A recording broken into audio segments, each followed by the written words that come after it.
A celebrity is a person who is celebrated by his people. Uganda is a country that is celebrated by its people. Join us on www.celebrateuganda.com and celebrate the Pearl of Africa with us. Okay. Tubanirizaako nnyo mwena abali ku Kimbugwe live essaawa eno n'abali ku Fred Kajube Lumbuye live. Mbebaza emirimu gyammwe. Studio siri munzeka olunaku lwaleero negatiddwako Munnayuganda ono Apostle Ngabo awangaalira mu ggwanga erya Sweden, ate era tulina ne munnaffe Jovan Kalyango mu studios za Kimbugwe live agenda okutubuulira. Ono nno ye Jovan awangaalira mu ggwanga erya Italy. So funawo otuulo kalire owulire ebigambo by'abasajja bano bye bagenda okutugamba olunaku olwaleero. Concern ekwatagana ku Uganda, ekwatagana Kalulu Bobi Wine ke yawangudde mu butuufu naye n'agaanibwa oba akyagaaniddwa obuwagizi bwe, ate nampenda kize tulina okutema okulaba nga obuwanguzi bwa Bobi Wine bumuweebwa mu butongole. Sebo Apostle Ngabo tukwanirizaako nnyo mu studio za Kimbugwe live. Yes, mami webale nnyo. Nsanyuse nange okubeerako wano, mwebale kutulamusa. Tu appreciating omulimu gwe mukola. Yes. Kwa amaanyi omulimu gw'okulamusa abantu ab'enjawulo ne babaako kye bateesa.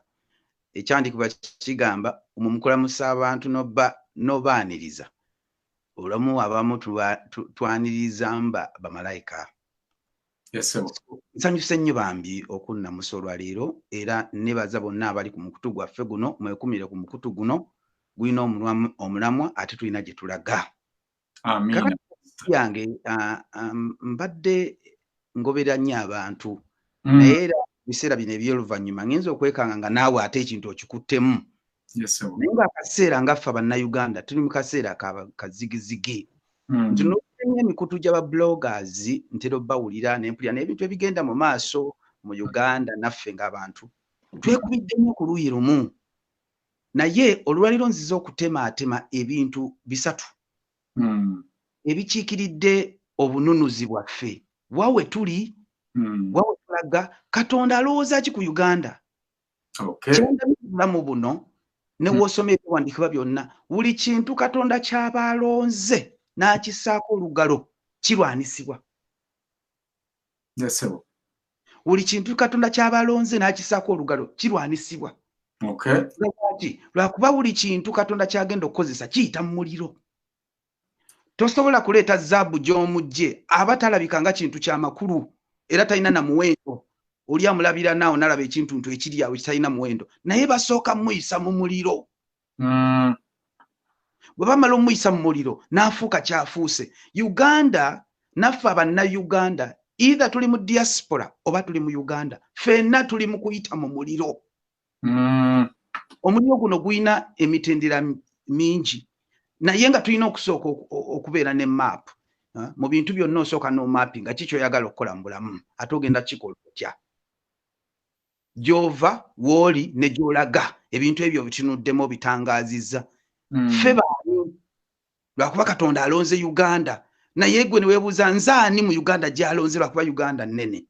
Naye gwe ng'omuntu naawe oli mu ggwanga erirondeddwa ng'ebibala ebibereberye Katonda abironze. Kati tulina amawanga abiri amakulu ennyo ku nsi kuno. Erisooka lye lya Isirayiri, eryokubiri ye Uganda. Okay. Erisooka lye lya Isirayiri, eryokubiri ye Uganda. Kati luno olutalo lwe tulimu luno kabonero kalaga nti Katonda atulonze nga bwe yalonda Dawudi, entalo ne zitandika okumwetooloola. Entalo ne zitandika okumwetooloola n'atandika okulwana entalo nga yeesiga Katonda ozimala. Kakati ebintu bisatu bye njagala okwogerako. Tuyina omwoyo, dimension yesooka. Tuyina dimension eyokubiri ye mmeeme. Ogwo omuka gwe tussa ye mmeeme. Tubeera ne dimension eyokubiri gwe mubiri. Kaakati politics ali mu mubiri. Lwaki? Lwakuba omubiri gwetaaga okulya, omubiri gwetaaga okunywa, omubiri gwetaaga we gwebaka. Kati ba politicians bano n'obukulembeze bwabwe ne bukiikirira okutuweereza kulowooza mu bintu by'omubiri. Ne tuba tekiniki nti woba weetaaga ennyumba ey'okupangisa tujja gikupangisa. Woba weetaaga bino we mba mwagala kufugibwa bulungi nga mwetaaga ebyokulya ffe tubiina. Kati mu bulamu bwaffe ne tusanya essira ku politics lwakuba yaliisa omubiri naye ne twerabira nti emmeeme omukagosa ate ne twerabira omwoyo. Ebyo ebibiri ne tubyerabira. Kati politics n'atambulira nnyo mu bintu bye twetaaga mu kukozesa mu bulamu bwaffe obwa bulijjo era ne tusimbawo ennyo essira naye ng'ekyemmeeme tukyerabidde. Okimanyi nti mu mmeeme yaffe mwe muli ensikirano yaffe. Ogamba nti gwe ovaawa n'ogamba nti nze nva mu ggwanga bwe riti. Lino ly'eggwanga lyenvaamu taata wange mwava ne bataata ne taata. Ekyo kiri mu mmeeme tekiri mu mubiri. Kati wojja n'ogamba nti Katonda waliyo Katonda ekyo kiri mu mwoyo. Kati bino ebibeera mu mubiri bye bintu bye twetaaga nga nina okwambala, nina okunywa, nina okubeerako n'ewensula, nina okubeera ebyo ebyetaavu by'omubiri bye biri mu politics. Enzija e Bulaaya wano nnyinza okujja nga neetaaga kubeera nti nina employment gye nkola nga nfuna ku ssente. Naye ssente ezo nnyinza okuba nga nzifunira mu kifo ng'atendekeredde oba nfuuliridde ensikirano yange y'emmeeme yange. Ekyo woddayo kati abalokole ekyo tukiyita soul, emmeeme. Naye mu Luganda tuyinza okiyita oba ogamba ensibuko y'omuntu, omuntu waava.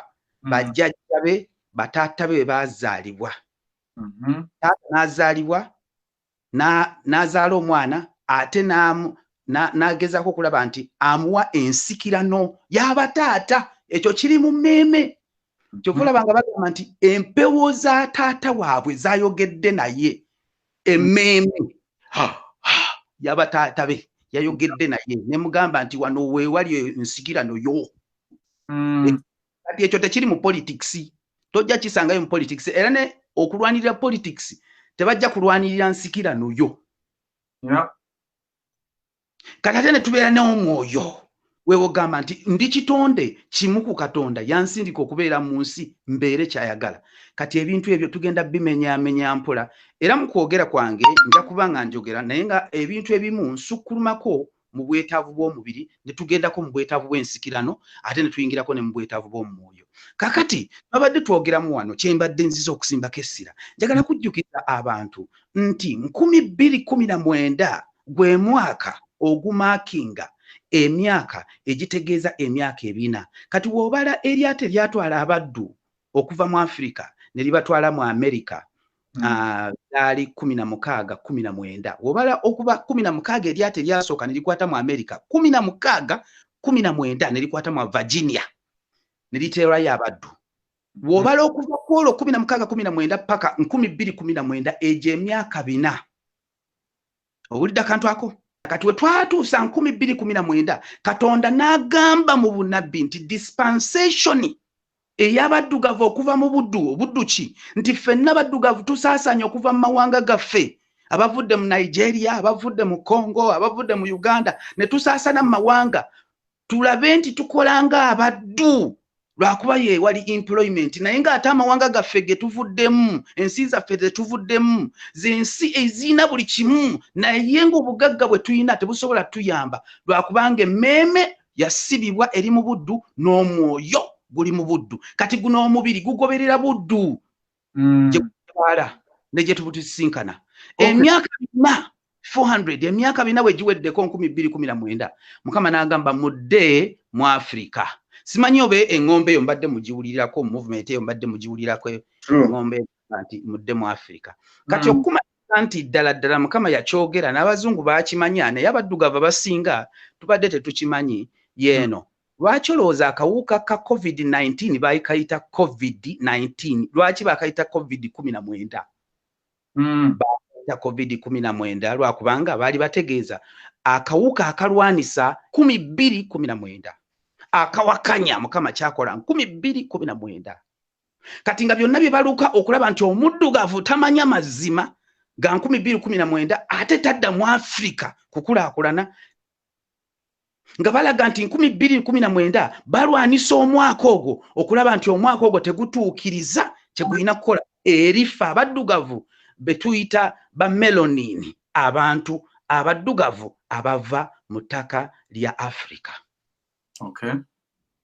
Oli akantu ako 2019 ne tuva mu buddu. Oli akantu ako kati 2020 netegeeza ekintu kino Mukama n'afafaganya n'atugamba wano mu Council of Ngabo Girls Court House beweereza bwe tuyina n'afafaganya na expiring, it was the expiry date eya office eya president oba executive office eya president. President dictator. President ye chief in command. Wateekawo okubeera n'omukono ogw'ekyuma okufugisa omukono ogw'ekyuma yonna gye bamusimbye. Kati wano njagala ngende empola tukategeere. Jjukira mbagambye nti 2019 ne tuva mu buddu. 2020 Mukama n'afafaganya office ya president nga office enkulu eri mu White House. Bu office obulala obugoberera amateeka gye gatambulya bwe basimba muli mu nsi gye bacolonizing balinayo president. Tunuulira amawanga gonna ag'abazungu wano mu Sweden tulina prime minister. Mu England abali mu England balina prime minister. Ali mu Italy muina prime minister temuina president. Kati prime minister ategeeza akingera wa soundinga prime ne minister ayimirira wakati wa monarchy eyeggwanga gye balimu nayimirira ne wakati wa government erimu abantu. Kati yaddukanye yayimirira wakati waabwe n'aweereza wakati kye bava bamuyita prime minister omuweereza a ministeringa wakati wa monarchy ne government. Taweereza eri bantu be bafugana mukono gwa kyuma naye abantu be bafugana ku mukono gwa kyuma be bacolonizinga fe ne batuwa ba president. Tulida akantu ako bannange kadde mwako kati fe mukono gwe colonizinga ne batuwa ba president abanatufugisa omukono ogw'ekyuma. Amateeka amakulu agafuga ba president bonna gava mu White House mu America. Ne galyoka ne gajja ne gakkirira ne gasaasana gava mu nsi ez'abazungu zoyita European countries eja colonizinga ezo ze mwe tuyina Italy, mwe tuyina England, Great Britain, mwe tuyina Italy baali kubireesawo Ethiopia sebo ya colonizinga mu Italy. Aba Ethiopia Haile Selassie yabigaana Italian invasion yabigaana yabakuba ne baddayo ne bazaayo essagaliko n'aba Libya nabo ne babakana basically Italy tayina gwe ya colonizinga but they attempted to colonize. Yes. Naye kati Abangereza ba succeeding. Yes. N'aba Belgium n'aba France. Jukira wosoma the Scramble of Africa. Olaba nti we bagendanga mu Africa balwananga entalo ng'abazungu. Kati ne bagamba tulina okweunitinga. Ne bakomawo ne beunitinga. Okimanyi nti ekibiina ekikulu ekya unity kye bayita European Union. Nti European Union, the aim lwaki the United European Union yali yakuddayo okutwala Africa nga bali united. Okimanyi ekyo? Nti European Union eyirimiddewo ku kintu kimu. Basooka ne batula ne beebuuza bonna ng'amawanga ga Bulaaya. Gaatula bonna ne gagamba ddala amazima. Tutunule. Do we have any value? Tuyina omuwendo gwonna nga Africa teriiwo. Ne bagamba tetuyina bulamu tetuyina obulamu bwonna bwe tuyina bonna ne bakkiriziganya nga bazungu buva mu Africa ebyenfuna emmere ne bagamba kati tuyunitinge tubeere omuntu ogu under European Union ekikulu aim enkulu ultimate aim is to unite to go back to colonize Africa ye European Union. Kati tuveeyo tudde ku kino kyembadde ndiko saagala kuloozinga mulamwa guno tuddeyo ku president. President n'abeera entebe eyitamu omukono ogw'ekyuma okufuga abantu ng'afugira wa wuli president w'abeera balina okufuula place that location colony gye bacolonizinga balina ogifuula ghetto. Ako mu kawandiike wuli president w'afuga balina okufuulawo ghetto.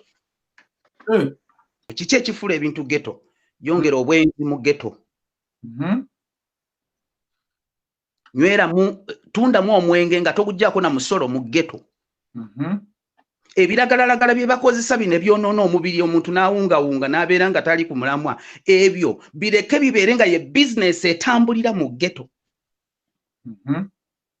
Owulya gye tulaga bannange? Ne bali okukwata ebintu ne bagamba nti kati ebyebisiyaga okulya ebisiyaga mu bitongoze mu ghetto. Mubitongeza mutya mubawe eddembe kye bayita democracy mubawe democracy okubeera nga bwe baagala nti oli wabaawulira nga azukuse ku makyanga yakakulya bisiyaga mumuwe olukusa abirye lwaki kati bakwata ekifo ne bakifuula ghetto nga bakozesa president ng'omukono omukulu ogutambuza amateeka ago ne gugasaasaanya ne gugamaamiza ekifo kifuuke ghetto lwaki? This is the reason why. Nti we banaakoowola Mukama tawuliriza ssaala ya muntu akozi wa kibi tajja kwanukula bantu abo naye mu busungu bwe ajja kukozesa omuntu ate abafuga abagambe bakube emiggo balyoke badde kutereera olwokubanga beeyi mu maaso gange. Kati omukono gwa president ne gufuuka omukono ogukuba ekiggo ogukutta omuggo okukuba abali b'ebisiyaga ababbi abantu abali mukola ebintu bino mbitente bya betting ghetto zezibeera mu betting ghetto zezibeera mu abaana abatali ku mulamwa ghetto zezibeera nga temuli institute za kusoma ghetto kati wenkubu ebintu byonna ebyo byenjogeddeko bikola e Uganda bikola tuyina ebintu ebiri ku mulamwa tetuyina kati ebyo byonna byenjogeddeko si bye tuli mu kulwanisa okwandoka kakati kakati wogenda okutunula ng'ebintu by'omu mubiri wano politics omubiri baguwadde ebintu bye gutambuliramu ebintu ebinyiiza Katonda mu mpisa mu kutegeera ne mu bikolwa. Kakati ngono mufuzi ayina kubisa muggo lwakuba bona Katonda yagamba we mulinnyiizanga ne muwakana maaso gange njabba w'abafuzi abakulembeza abali bafuga n'omukono ogw'ekyuma n'embooko ey'amaanyi ku ttaka lyaffe kwebiri. Kakati nkyamenya 2020 Mukama n'agamba afufagazizza ofiisi ya president lwakuba yeeyimiriddemu omukono ogumenya obwakabaka bwa Katonda ne buziyiza abantu b'okutambula ne busaasaanya. Kati ng'okumenya entebe ya president asooka gimenyera ku kikolo ku kiswa ekikulu ekiruddawa mu White House era kati ezo yali 2020 kati tugende mu 2021 waliwo ebintu ebyapeninze mu 2021 nga kana akabonero ogenda kalabira ddala kapeninze for the first time America ezemu confusion yatandikirawa we balonda Donald Trump nkyali ku Uganda lwakuba mbikwatira wamu tosobola kwawula Uganda lwakuba obusibe bwe tulimu mu Uganda bwe busibe omuzungu bwe yatusiba kati sisobola kwogera ku Uganda ne twegera busibe bwayo ate tusoose kutegeera busibe bwaki gye buva mu kikolo ku kiswa we buva tulina okusandika okutegeera ekiswa ne tulyoka tutegeera Uganda. Kakati kansooke ngende ku Obama administration ye gye yayina Obama yali musajja muddugavu. Kakati Katonda yali atandise okuliteekawo ekisa eri abantu abaddugavu nga bamukoowodde ne bamukaabirira n'abawulira mu Amerika. Naye kati bano abantu nabo baali bagezi ne bagamba okay waba Katonda awulidde abaddugavu katubaterewo omuntu omuddugavu naye tumwonoone. Kati we baateekawo Obama mu constitution ya Obama ne mu administration ya Obama mwe baayisa ne batongoza ebintu bibino bisatu wammanga mubiwulirize bulungi era bye bizannya COVID-19 naye mwayita mu administration. Jjukira nti ono omusajja gwe bayita Joe Biden ye yali minisita wa Obama. Kati Joe Biden okomawo bakomyawo administration ya Obama okufulfiringa obusibe bwe baagala okutuukiriza mu Africa. Kati Obama administration kye batuukiriza biki wansi bye bino. Obama we yatuula mu ntebe ne bakosa omuddugavu okwongera okunyiiza Katonda eri abaddugavu ne batongoza ebintu bino wammanga. Batongoza extreme feminism nga bagiyisa mu Obama yali legislative mu White House. Extreme feminism nti omukazi abeerere ng'alina amalala ng'alina okuyaaya n'okukola ye kyayagala n'okutta obufumbo. Ffe kati abali mu Bulaaya mwenna obitegeera bulungi Prince ekyo kimanyi bulungi nti obufumbo bugaana okutambula wano lwa mukazi yafuga.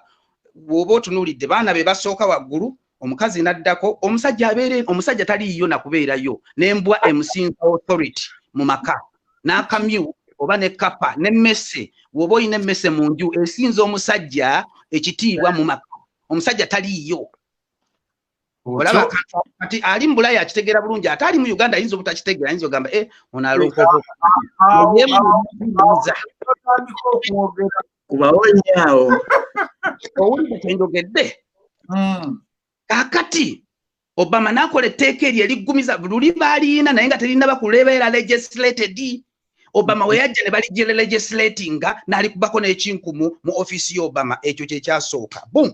Ekirala Obama nakola Obama Medical Care, mwajiwulira Obama Medical Care, mwajiwulira. Obama Medical Care ye yatongoza amalagala gonna agagenda okugenda mu Africa nga gatta embuto z'abakazi, nga gonona ovaries z'abakazi zikyuse ovaries z'abakazi nga tezikya functioninga mu bwakatonda ne mu kikolo kya Katonda kya bitonda, ne babeera ekitonde ekiwakana, ekitonde ekitambulira mu mateeka g'ekizungu nga yebaagala. Gonna amalagala agaleeta ebirwadde mu Africa gayita mu Obama Medical Care. Era wootunula obulungi ennyo singa obadde ogoberera COVID-19 ojja kulaba nti COVID-19 vaccination, okuvaccinating abantu eyitidde mu gundi mu legislation reconstituted mu administration y'Obama. Ne bagamba nti akoze eki aligolizinze amalagala aganaagenda mu Africa, era COVID-19 vaccination nayo mweyita. Olaba akantu ako. Kati Biden okujja okutuula mu ntebe azze kutuukiriza administration yani y'Obama. Ekirala Obama kye yali alina ku gundi n'agamba bagenda kusitula democracy ey'abagwagwa, abalogo, ababbi, baterroristi, abalwanyi, abawakanyi, bonna babawa obuyinza bakolenga bwe baagala. Byebyo ebintu ebisatu Obama byayisa mu administration ye. Kati weba ebisanja by'Obama byebibiri ebyaggwako ne bayingiza Donald Trump. Bwe bayingiza Donald Trump, abasabi ne basaba ne bagamba Mukama, kino kye tugendamu si kirungi, tuyambe. Mukama n'alungamya Donald Trump. Ate Donald Trump n'akola ebintu bibadde tebasuubira tyajja kukola. Nga buli bamutuma avaayo akkiriziganyiza nabo, atuula nabo, balya bonna. Donald Trump ali mu kibiina kye bayita Ku Klux Klan eky'abazungu ekisosoze ekikyasinga okutta omuddugavu ku ttaka lya America. That is one of my subjects then okwogerako. Ku Klux Klan. Yes. Naye nga wajja mu maaso okutandika okulagira n'okukola, ate akola bintu Katonda byamuluŋŋamiza. Ekyabasinga okubajja enviiri ku mutwe kwe kulagira nti Yerusalemi kye kibuga kya Isirayiri. Ekyo kyabajja enviiri ku mutwe ne bagamba omusajja ono atufuukidde ekyokola. Kati atandise kuyimirizawo ate bintu bitongoza Katonda ne kibanyiiza nnyo. Ekirala ye musajja y'omu n'atandika ate okwogera nti amadiini gano kanziremu ngatandika okugawa ebbeetu ze baali bamugambye nti tobawa bbeetu, maddala amadiini agabaddugavu abalokole. Ate agazizza atandise okugawa obuyinza okussa, bagenda okulaba nga byonna byakola biwakanya ate constitution yaabwe gye baamulagidde. Kati ne babeera n'obusungu bungi nnyo. Kyekyo lwaki Biden bw'ayingiddewo obululu bagenda okugirawo nti kifuula nnenge okwekanga nga Biden si yakoze eki yawangudde, naye nga mazima gali nti Donald Trump yabadde awangudde. Kati awo notunulira akafaananyi we baba babbye obululu mu ggwanga erya America, viheri tunulira nga Katonda waffe ku nsi, great nation, simanyi super power. Kati awo mu Uganda naawe akafaananyi keekubiremu, tetunaba kulonda, kifaananyi kyekubye dda. Awo teweetaaga na kubuuza kiki kigenda okubaawo mu Uganda. Omwana akola nga taata, talina kipya kyajja kukolayo. Taata aba yali mwenzi nga munyi wa waragi, n'omwana ajja kunywa waragi ajja kwenda. Lwakuba psychologically yeze empisa za taata zezo zagenda okugoberera. Kati bino ebyo tutuuseemu kyate babbye kyate bakoze batya, simanyi bikoze bitya. Ate mwewuunya nnyo America yakikoze si kipya. Wakati Apostle abantu baagala relation ya story yo ku status eri Uganda right now. We status wejira. Jukira naye kubye ku bintu ebi bisatu. Era yagadde abantu tuddeyo. Mukama n'agamba bw'ati, Africa nene naye yagitongodde 2019. Naye n'asalawo okutandika n'eggwanga. Eggwanga eryo baliyita Uganda. Kati mu ggwanga lino Uganda n'agamba ngenda kutandika ne Uganda okusaasaanya ekitiibwa kyange. Nga lwaki? Omuzungu yagiyita the Pearl of Africa. Pearl of Africa ogisanga mu bitabo bya Matthew. Omusajja yagenda byonna saagala nti quotinga nnyo scripture naye tuyite mu bwangu. Kati lwakuba Uganda lwe lubuto lwa Africa ate lwe lubuto lwa mawanga. Kijja kitya? River Nile. River Nile etandikira mu Uganda. River Nile ne Lake Victoria byekutte webiti. Amazzi we gava mu Lake Victoria ne gayiika mu River Nile. We gava mu River Nile ne gasaasaana ne gagenda we gafulumya Mediterranean Sea. Wotambula okugenda mu Mediterranean Sea ne kutambuza no Apostle internet yo si nnungi. Ekifaananyi kyo kyekutte katusooke endooza tukitereezeemu n'oluvannyuma okomewo. This message will be continued in the next part.